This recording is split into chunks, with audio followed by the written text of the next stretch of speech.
Question second, very most important story sum है ये आपके लिए।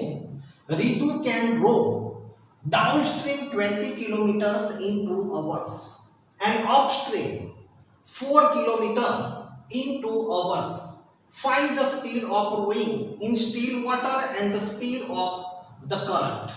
तो यहाँ पर रोइंग वो कर रही है। रोइंग यानी कि वो जब हम राफ्टिंग करते हैं उसी टाइप का रोइंग होता है जिसमें हमें बोट को हमें मूव करना होता है। ओके, तो इसमें जब डाउन स्ट्रीम होता है, डाउन स्ट्रीम ऊपर से जब नीचे बोट जाती है तब उसकी स्पीड ज्यादा होती है, और जब वो अप स्ट्रीम में जाती है यानी कि जहां पर थोड़ा ऊंचाई ज्यादा है वहां पर उसकी स्पीड जो है बोट की वो कम हो जाती है।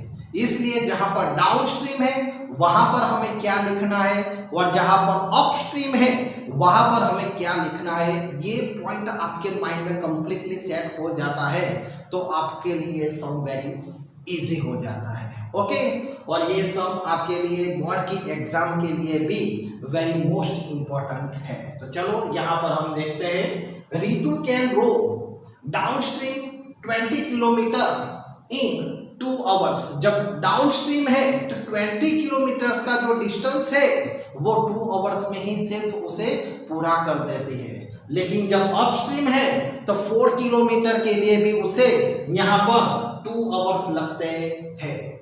तो find her speed of rowing in still water and speed of current water. यहाँ पर हमें एक स्टिल वाटर दिया गया है यानी कि जब वाटर एकदम शांत है, और जब वाटर में जो करंट है यानी कि वाटर की जो स्पीड है वो जब ज्यादा होती है तब इन दोनों में हमें क्या करना है वो हम देखते हैं। पहले एज्यूम करते हैं यहाँ पर, तो let the speed of still water is x kilometre per our, हम यहाँ पर एज्यूम करते हैं, and the speed of current water is y kilometre per our. Okay, तो यहाँ पर हमने फाइंड करना है वही मैंने यहाँ पर लिखा है। तो स्टिल वाटर के लिए हमने x एज्यूम किया है और करंट वाटर के लिए यहाँ पर हमने y एज्यूम किया है। अब आइए, जब डाउन स्ट्रीम है तो डाउन स्ट्रीम में हमें क्या करना है, वेरी मोस्ट इंपॉर्टेंट पॉइंट है ये डाउन स्ट्रीम। तो डाउन स्ट्रीम में मैंने आपको कहा कि उसमें जब हम ऊपर से नीचे की ओर जाते हैं तब स्पीड ज्यादा होती है, तब हमें x प्लस वाई लेना है, तब हमें x प्लस वाई उस वहां पर हमें लिखना है। और जब अपस्ट्रीम में होते हैं तो अपस्ट्रीम में हमें x माइनस वाई लिखना है। क्या लिखना है, x माइनस वाई हमें लिखना है। बोलो, क्लियर हो गया आपके लिए? तो ये पॉइंट एक बहुत मोस्ट इंपॉर्टेंट था। एंड लास्ट पॉइंट यहाँ पर स्पीड इज इक्वल टू, हमें यहाँ पर स्पीड फाइंड करनी है, तो speed is equal to distance upon time. ये भी एक फॉर्मूला आपके लिए बहुत वेरी मोस्ट इंपॉर्टेंट यहाँ है। स्पीड हमें फाइंड करनी है और down speed is equal to total distance upon total time, वो हमें यहाँ पर पता होना चाहिए। तो चलो यहाँ पर हम देखते हैं कि जब डाउन स्ट्रीम है, डाउन स्ट्रीम, तो डाउन स्ट्रीम में हमें क्या करना है, कौन सा इक्वेशन बनता है। तो डाउन स्ट्रीम में हमने देखा यहाँ उसकी स्पीड जो होती है वो x प्लस वाई होती है, यानी कि x प्लस वाई। स्पीड की जगह पर मैं लिखता हूँ x plus y. Distance, total distance कितना है डाउन स्ट्रीम में 20 किलोमीटर, डिवाइडेड उस वक्त उसका टाइम कितना है 2 आवर्स है, तो डिवाइडेड 2, यानी कि हमें x plus y is equal to 10, वो हमें फर्स्ट इक्वेशन यहाँ पर मिलता है। ओके, अब नेक्स्ट पॉइंट अपस्ट्रीम। तो यहाँ पर अब हमें अपस्ट्रीम के बारे में लिखना है, इक्वेशन हमें बनाना है। तो चलो उसमें स्पीड, तो उसमें स्पीड क्या होती है, x माइनस वाई होती है। ओके, उसमें अपस्ट्रीम में कितने किलोमीटर है, तो 4 डिस्टेंस 4 किलोमीटर है, और उसके लिए जो टाइम लगता है वो 2 आवर्स का है। इसका मतलब यहाँ पर x minus y is equal to 2 to 4। तो इस तरीके से हमें यहाँ पर सेकंड इक्वेशन मिल जाता है, x minus y is equal to 2। तो इस तरीके से जो आपको ये 2 इक्वेशन आपको फाइंड करने आ जाते हैं, तो बाकी का प्रोसेस आपके लिए बहुत इजी यहाँ पर हो जाता है, क्योंकि अब आप एलिमिनेशन की मेथड कर सकते हैं, क्रॉस मल्टीप्लिकेशन की कर सकते हैं, और सब्स्टिट्यूशन मेथड भी यहाँ पर कर सकते हैं, और आप खुद आंसर यहाँ पर ला सकते हैं। तो चलो यहाँ पर मैं आपको एलिमिनेशन की मेथड से सिखाता हूँ। चलो यहाँ पर हम फर्स्ट इक्वेशन हमारा x plus y is equal to 10 है, ये फर्स्ट इक्वेशन हमारा है, और second equation x minus y is equal to 2, ये हमारा सेकंड इक्वेशन यहाँ पर है। अब यहाँ पर हम देख सकते हैं कि y यहाँ पर एक पॉजिटिव नेगेटिव है, तो दोनों कट हो जाते हैं। तो 2x इज इक्वल टू 12, यानी कि x is equal to 12 upon 2, यानी कि x इज इक्वल टू 6 हमें मिलता है। ओके, तो put the value of x is equal to 6 in equation first। तो चलो x plus y is equal to 10, तो x की जगह पर यहाँ पर हमें 6 लिखना है, तो 6 plus y is equal to 10, therefore y is equal to 10 minus 6, therefore y is equal to 4। तो इस तरीके से यहाँ पर the speed of still water is x is equal to 6 kilometre per hour है, और speed of current water is 4 kilometre per our यहाँ पर हमें मिलते हैं। Thus the speed of still water x is equal to 6 kilometre per hour है, और the speed of current water y is equal to 4 kilometre per hour है।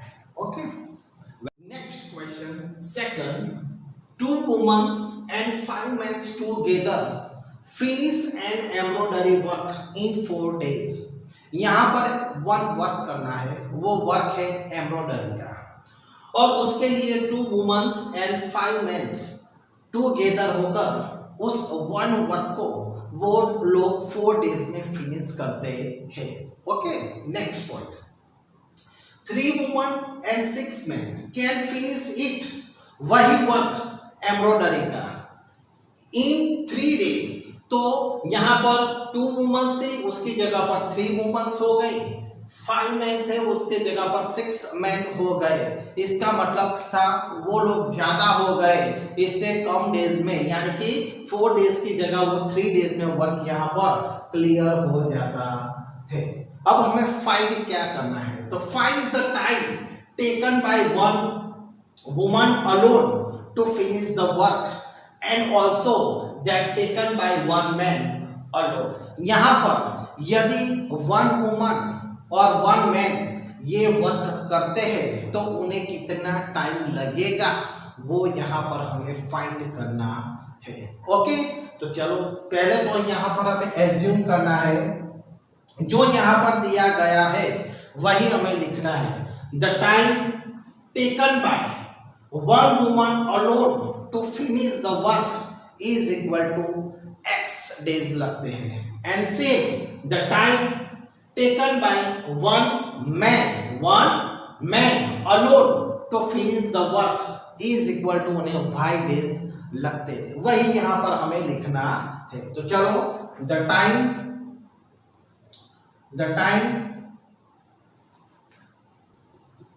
is equal to y day। Okay, तो अब यहाँ पर हम देख सकते हैं 1 वुमन को x डेज लगते हैं और 1 मैन अलोन है तो उसे y डेज यहाँ पर लगते हैं। अब यहाँ पर हमें आगे का प्रोसेस क्या करना है, वन वुमन्स 1 डे में वो कितना वर्क करेगी वो यहाँ पर हमें लिखना है। 1 woman's 1 work is equal to, उसके लिए उसे 1/x डेज यहाँ पर उसे रखते हैं। और उसी तरह 1 मैन 1 वर्क, क्योंकि उन्हें सेम वर्क करना है। कौन सा वर्क करना है, एंड एम्ब्रॉयडरी वर्क ही उन्हें करना है।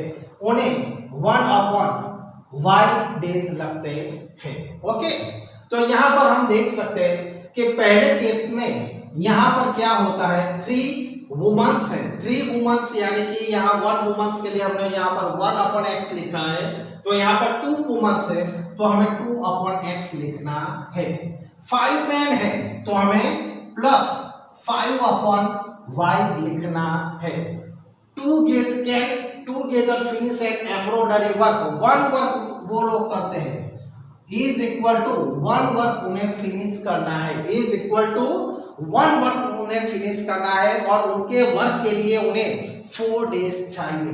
तो 2 वुमन्स एंड 5 मेन टूगेदर हो जाते हैं, तो 4 डेज में वो लोग यहाँ पर वो वर्क फिनिश करते हैं। 1 वर्क एम्ब्रॉयडरी का वर्क यहाँ पर फिनिश करते हैं।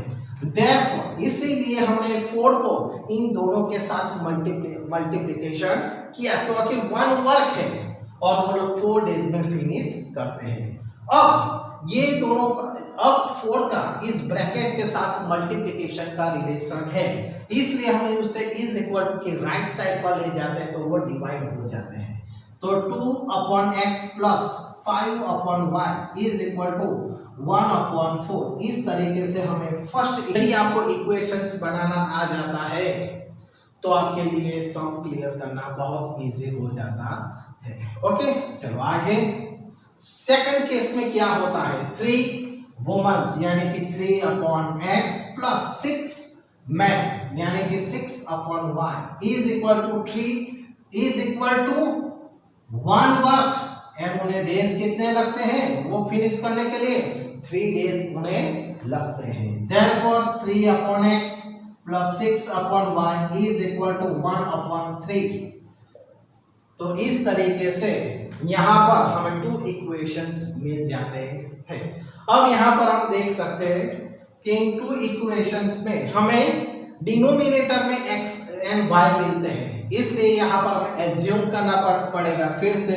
Late 1/x is equal to हम a लेते हैं और 1/y के लिए हम b यहाँ एज्यूम करते हैं। तो चलो कौन सा इक्वेशन बनता है, तो 2a plus 5b is equal to 1/4 हमारा फर्स्ट इक्वेशन यहाँ पर बनता है, यानी कि इसे हमें थर्ड नंबर देना है। लेकिन उससे पहले यहाँ पर हम देख सकते हैं कि ये जो 4 है, 4 डिनोमिनेटर में उसे हम लेफ्ट साइड पर लाते हैं तो वो इन दोनों के साथ मल्टीप्लाई हो जाते हैं। तो चलो मल्टीप्लाई कर देते हैं। 2a plus 5b is equal to 1। Therefore 8a plus 20b is equal to 1। इस तरीके से हमें थर्ड इक्वेशन यहाँ पर हमें मिलता है। चलो नेक्स्ट, तो नेक्स्ट के लिए हम यहाँ पर देखते हैं 3/x है, तो यहाँ पर हमें 3a plus 6b is equal to 1/3 यहाँ पर हमें लिखना है। तो 1/3 है तो इसका मतलब 3 डिनोमिनेटर में है, इसका इन दोनों के साथ मल्टीप्लिकेशन का रिलेशन है। तो चलो यहाँ पर हम लिख देते हैं 3 into bracket 3a plus 6b is equal to 1। तो 9a plus 18b is equal to 1। तो इस तरीके से ये हमें फोर्थ इक्वेशन यहाँ पर मिलता है। अब यहाँ पर आप एलिमिनेशन की मेथड करें, सब्स्टिट्यूशंस की मेथड भी कर सकते हैं और क्रॉस मल्टीप्लिकेशन की मेथड भी यहाँ पर कर सकते हैं। तो यहाँ पर मैं एलिमिनेशन की ही मेथड यहाँ पर भी लेता हूँ। तो 8a plus 20b is equal to 1 and 9a plus 8b is equal to 1। चल 3 एंड ए 4। तो अब यहाँ पर हम एलिमिनेशन के मेथड्स करते हैं। तो यहाँ पर हम देख सकते हैं कि 8 और 9 तो हम रेसिप्रोकल कर देते हैं और मल्टीप्लिकेशन करते हैं। तो 8 को हम 9 से मल्टीप्लाई करते हैं और 9 को हम 8 से मल्टीप्लाई करते हैं, जिससे हमें एक इक्वल फिगर हमें मिल जाती है। तो चलो 9 8 जा 72a प्लस 9 2 जा 180 b इज इक्वल टू 9 1 जा 9। अब 8 से मल्टीप्लाई करते हैं तो 72a 18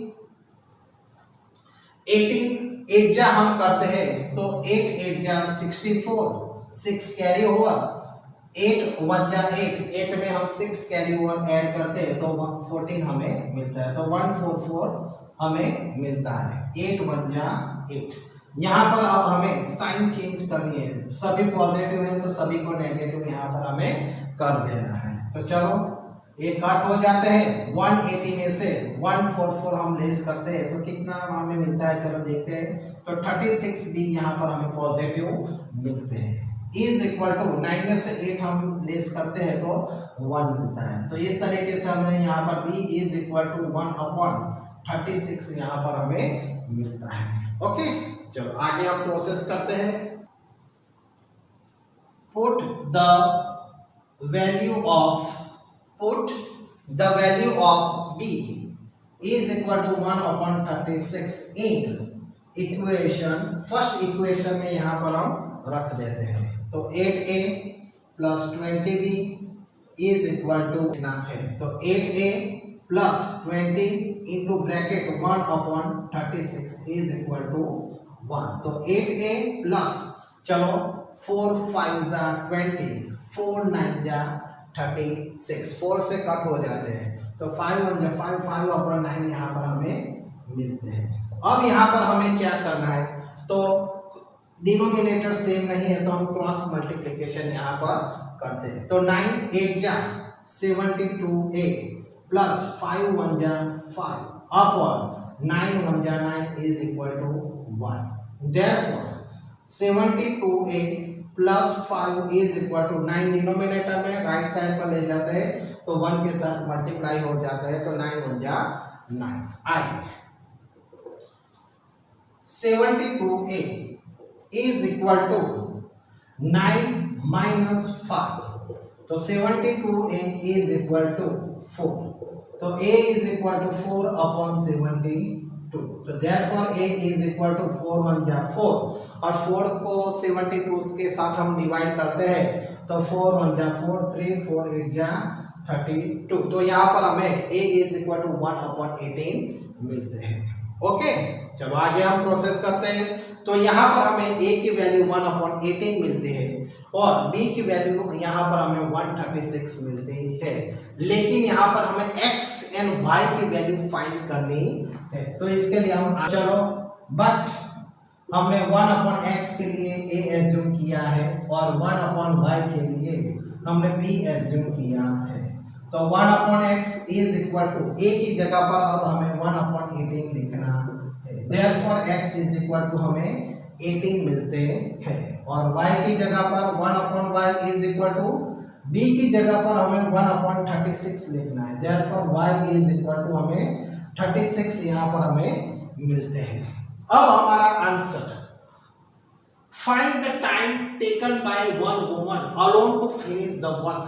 तो वुमन के लिए हमने x एज्यूम किया है, तो वुमन को वो 1 वर्क फिनिश करने के लिए उसे 18 डेज लगते हैं और मैन को 36 डेज यहाँ पर वो वर्क फिनिश करने के लिए लगते हैं। तो यहाँ पर हमें लिख दें 10 the work finish by woman is equal to 18 days and the work finished by man is equal to 36 days। Okay, तो ये सब आपके लिए मोस्ट इम्पोर्टेंट है। देख सकते हैं कितना लॉन्ग सम है, लेकिन यदि आपका कंसेप्ट क्लियर है तो आपके लिए सब बहुत इजी है। ओके, तो next sum third, Rohini travels 300 kilometre to her home partly by train and partly by bus. तो रोहिणी जो ट्रैवल्स हर रोज करती है 300 kilometre her home by train and by bus से वो 300 किलोमीटर वो ट्रैवल करती है। She takes 4 hours, she takes 4 hours if she travel 60 kilometre by train and the remaining by bus. She takes 4 hours if she travels, वो उसे 4 hours लगते हैं if वो ट्रैवल 60 किलोमीटर बाय ट्रेन से करती है, और रिमेनिंग यानी कि यहाँ पर टोटल जो है वो 300 किलोमीटर में से रिमेनिंग यानी कि 60 वो बाय ट्रेन से वो ट्रैवल्स करती है, यानी कि 240 जो किलोमीटर से वो यहाँ पर ट्रैवल बाय बस से करती है। नेक्स्ट पॉइंट, ये हमारा फर्स्ट केस है, और सेकंड केस में क्या है, if she travel 100 kilometre by train, 100 kilometre by train and the remaining यानी कि 300 में से हम 100 लेस करते हैं तो 200 किलोमीटर वो बाय बस से वो ट्रैवल करती है, तो उसे सी टेक 10 मिनट लॉन्गर, उसे 10 मिनट ज्यादा लगते हैं। पहले केस में उसे 4 आवर्स लगते हैं, दूसरे केस में उसे 4 आवर्स एंड 10 मिनट यहाँ पर उसे लगते हैं। Find the speed of the train and the bus separately. तो यहाँ पर हमें जो फाइंड करना है वो फाइंड क्या करना है, speed of train and speed of बस, यहाँ पर हमें सेपरेटली एज्यूम करते हैं। Let the speed of train is x kilometre per our and the speed of bus is y kilometre per our. ये हमने यहाँ पर एज्यूम किया। अब हमें यहाँ पर स्पीड फाइंड करनी है, तो यहाँ पर हम फॉर्मूला लेते हैं, speed is equal to distance upon time. लेकिन यहाँ पर हमें जो डिस्टेंस दिया गया है वो अलग अलग है, बाय ट्रेन और बाय बस के लिए वो डिस्टेंस अलग अलग है, लेकिन जो टाइम दिया गया है वो टाइम यहाँ पर हमें टुगेदर दिया गया है, यानी कि कंबाइंड में दिया गया है। इसलिए यहाँ पर हमें क्या फॉर्मूला यूज करनी पड़ेगी, तो स्पीड को हमें यहाँ पर लाना पड़ेगा और टाइम को हमें यहाँ पर लाना पड़ेगा। इसलिए यहाँ पर time is equal to distance upon speed यहाँ पर हमें लिखना है। क्यों? क्योंकि टाइम हमें टुगेदर में दिया गया है, दोनों के टाइम अलग अलग नहीं है। और जो स्पीड है ये स्पीड हमने ट्रेन के लिए x एज्यूम की है और बस के लिए हमने y एज्यूम की है। ओके, तो यहाँ पर हमें इस फॉर्मूला के बेस पर हमें वर्क करना है। तो जो स्पीड की जो फॉर्मूला है उसे हमें जिस तरीके से क्वेश्चन में दिया जाता है उस तरीके से उसे हमें ट्रांसफर करना होता है। तो यहाँ पर हमें टाइम टुगेदर में दिया है, इसलिए यहाँ पर हमने time is equal to distance upon speed लिख देते हैं। ओके, तो चलो अब हमारा मेन पॉइंट स्टार्ट करते हैं। तो पहले केस में क्या होता है, 300 किलोमीटर। तो चलो यहाँ पर हम लिखते हैं फर्स्ट केस में टोटल जो डिस्टेंस है, टोटल डिस्टेंस, वो टोटल डिस्टेंस यहाँ पर 300 किलोमीटर है, उसमें से bye train and by bus. तो बाय ट्रेन वो कितनी जर्नी करती है, तो बाय ट्रेन वो 60 किलोमीटर्स वो जर्नी करती है। तो यानी कि 60 अपॉन, तो यहाँ पर डिस्टेंस 60 किलोमीटर है और स्पीड जो है वो स्पीड यहाँ पर उसकी हमने x एज्यूम की है, तो उसे यहाँ पर 60 अपॉन x टाइम लगता है। ओके, और बस के लिए जो है वो रिमेनिंग, तो रिमेनिंग यानी 300 में से हम 60 लेस कर देते हैं, तो हमें बस के द्वारा वो 240 किलोमीटर वो जर्नी करती है, यानी कि ट्रैवल करती है। इसलिए 240 अपॉन y यहाँ पर हमें मिलता है, और दोनों को टूगेदर करते हैं तो उसे टोटल 4 आवर्स लगते हैं। तो यहाँ पर हमें फर्स्ट फॉर्मूला यहाँ पर हमें मिलती है 60x plus 240y upon 4 hours. तो यहाँ पर हमें ये फर्स्ट जो इक्वेशन है इस तरीके से यहाँ पर हमें मिलता है। ओके, तो चलो अब हम सेकंड केस के लिए बात करते हैं। तो उसमें टोटल डिस्टेंस उसमें भी 300 किलोमीटर ही है, बाय ट्रेन बाय बस। तो ट्रेन से वो ट्रैवल करते हैं यहाँ पर 100 किलोमीटर, और जो रिमेनिंग जो 100 किलोमीटर वो ट्रेन से ट्रैवल करते हैं, और रिमेनिंग जो है वो बस से ट्रैवल करते हैं, यानी कि 300 माइनस 100 इज इक्वल टू यहाँ पर हमें 200 किलोमीटर जो है वो बाय बस से वो ट्रैवल करते हैं। यानी कि अब 100 upon x plus 200 upon y is equal to total time उसे 4 आवर्स एंड 10 मिनट यहाँ पर लगते हैं। तो 4 आवर्स एंड 10 मिनट, 10 मिनट को हम आवर्स में कन्वर्ट करने के लिए उसे 60 से हम डिवाइड करते हैं। तो ये पूरा प्रोसेस जो है मैं यहाँ पर आपको एक्सप्लेन करता हूँ। तो चलो यहाँ पर मैं आपको उसके बारे में बताता हूँ। तो 0 0 कट हो जाता है, इसका मतलब 4:1/6 हो जाते हैं। तो ये मिक्स फ्रैक्शन है, उसे हमें फ्रैक्शन में कन्वर्ट करना है। तो 4 6 24 में 1 ऐड करते हैं तो 25/6 हमें वो टाइमिंग पीरियड मिलता है। जैसे यहाँ पर हमें 4 आवर्स मिलता है फर्स्ट में, उसी तरह नेक्स्ट इक्वेशन में हमें 100 upon x plus 200 upon y is equal to हमें 25/6 आवर्स यहाँ पर हमें मिलते हैं। तो इस तरीके से यहाँ पर हमें ये सेकंड इक्वेशन मिल जाता है। ओके, चलो अब नेक्स्ट प्रोसेस हम करते हैं। तो यहाँ पर हमें जो 2 इक्वेशंस मिलते हैं उसमें हमें डिनोमिनेटर में x एंड y मिलते हैं। तो जब हमें डिनोमिनेटर में x एंड y मिलते हैं तो हमें एज्यूम करना पड़ता है a एंड b।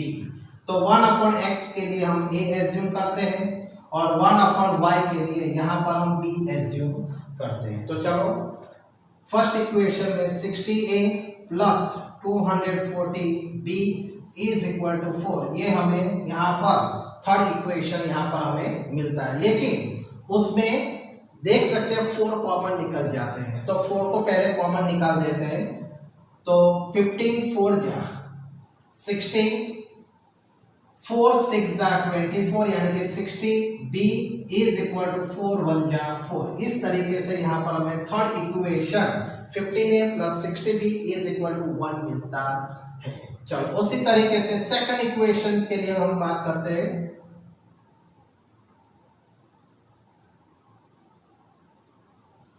तो 100a plus 200b is equal to 25/6।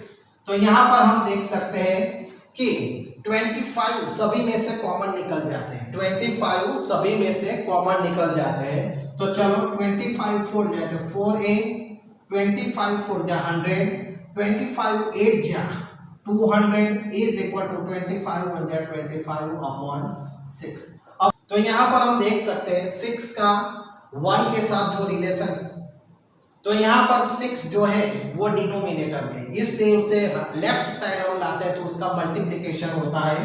तो 6 into bracket 4a plus 8b is equal to 1। Therefore 24a plus 6 8 या 48b इज इक्वल टू 1। ये हमें फोर्थ इक्वेशन यहाँ पर हमें मिलता है। अब हमें क्या करना है, चलो पहले थर्ड और फोर्थ इक्वेशन में यहाँ पर लिख देता हूँ। तो 15a plus 60b is equal to 1 and 24a plus 48b is equal to 1।